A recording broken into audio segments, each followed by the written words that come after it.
النهاردة بقى قررت اشتري الجورنال. طبعا الجورنال ده الناس الجديدة الصغيرين شوية ممكن ما يبقوش عارفين ايه الجورنال ده، لكن الناس بقى اللي من الجيل اللي انا فيه هيكونوا عارفين كويس ايه الجورنال، لان زمان كنت على طول بشتري الجورنال سواء ليا او لوالدي الله يرحمه.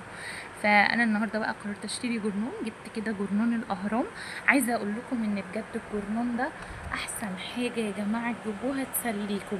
تعالى اقول لكم كده محتوى الجورنال. عندنا كده الصفحة الاولى دي بيكون فيها الاخبار العامة كده ونظرة عنها. في صفحة كمان طبعا بتكون عن الاخبار المحلية يعني اللي في مصر، وصفحة كده للاخبار الدولية. وطبعا غزة واخدة يعني يعتبر نص الصفحة تقريبا او صفحة كاملة. وبيكون في اعلانات كده على جنب او وظايف او الكلام ده كله يعني. في طبعا اخبار اقتصاد بس ده مش بحبه خالص، يعني ده مش اختصاصي ولا يعنيني. في الرياضة برضو ما بحبش ولا بهتم ان انا اشوفها. ايوه احلى حاجة بقى دي، ده كده بريد الاهرام بيجي يوم الجمعة، بس ده على فكرة عدد النهاردة اللي هو كان يوم الاحد. فانا استغربت اني لقيته بس فرحت، لان ده بيكون في مشاكل، بس بص انا اكتشفت دي مش مشاكل، ده كلام عادي فاهمين. ده كده مقالات للكتاب بتوع الجورنال الاهرام نفسه.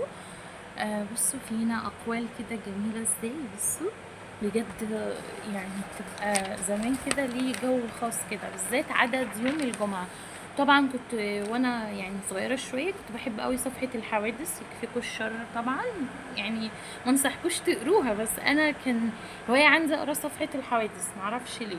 وطبعا صدق او لا تصدق، وكمان السودوكو بيكون فيه الكلمات المتقاطعه، وكمان حظك اليوم. فبجد حلوة قوي تمام. طيب في صفحة تاني بيكون فيها وظائف او اعلانات كده زي ما انتم شايفين، واخر صفحة دي بيكون فيها برضو مقالات لبعض الكتاب والاخبار الفنية.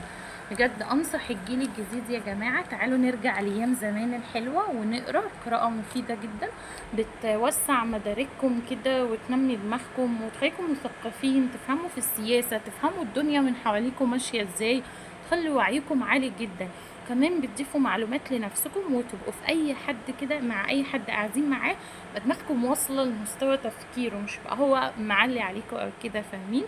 ما تنسوش بقى تجربوا تشتروا الجرنان، هو سعره مش غالي خالص، اي جرنان كان سعره 4 جنيه بس. في الاهرام وفي الجمهوريه وفي المساء، يعني جيبوا بقى اللي انتوا ايه ترتاحوا ان انتوا تقروه. وانصحكم تجيبوا الاهرام عدد يوم الجمعه.